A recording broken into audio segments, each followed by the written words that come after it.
আসসালামু আলাইকুম বন্ধুরা, আজ আমি নিয়ে আসছি নতুন একটি রেসিপি পাস্তা রান্না করার। যদিও রেসিপিটা নতুন নয়, কিন্তু আমার চ্যানেলে এই প্রথম রেসিপি। তার সাথে একটা সুখবর রয়েছে, আমার চ্যানেলে 1K ডান হয়ে গেছে আলহামদুলিল্লাহ, তোমাদের ভালোবাসায়। এবার চলো দেখা যাক কি করে খুব সহজেই পাস্তা রান্না করা যায়। প্রথমে আমি পানি নিয়েছি, সাথে সামান্য একটু তেল আর লবণ দিয়ে পানিটাকে গরম করে নিব। তার মধ্যে আমি পাস্তাটা দিয়ে দিব এবং কিছু সময়ের জন্য ঢেকে রেখে দিব। অবশ্যই খেয়াল রাখতে হবে পাস্তাটা অতিরিক্ত সিদ্ধ যেন না হয়ে যায়। একটু চেক করে দেখতে হবে, যখন নরম হয়ে যাবে তখন এটাকে আমরা পানি ছেঁকে নিব। পরবর্তীতে আমি একটি চুলায় কড়াই দিয়ে তার ভিতরে সামান্য পরিমাণে তেল দিয়ে দিয়েছি এবং তেলটা যখন গরম হয়ে যাবে তার ভিতরে আমি 2টি ডিম দিয়ে দিব। ডিমগুলো বেশি নাড়াচাড়া করা যাবে না, তাহলে এটা লেগে যাবে বা ভেঙে টুকরো টুকরো হয়ে যাবে। তাই এটাকে আস্তে আস্তে রাখতে হবে, তাই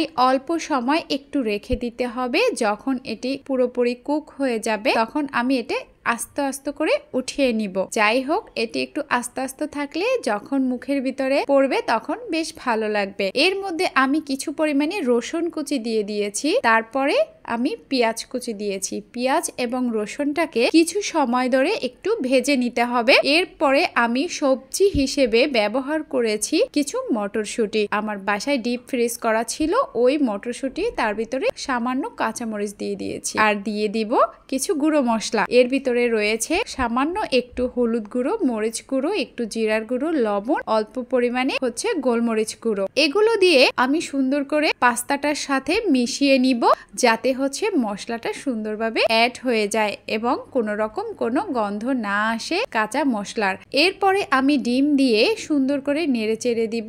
অবশ্যই বাকি উপাদানগুলো এরপরে আস্তে আস্তে করে দিয়ে দিব। এর ভিতরে দিয়ে দিব টমেটো সস। টমেটো সস না থাকলে না দিলেও হবে, তারপরও দিলে অনেকটা টেস্ট বৃদ্ধি পায়। এরপরে আমি দিব কিছু পরিমাণে সয়া সস। সয়া সসটা দিলে আরো বেশি ভালো লাগে।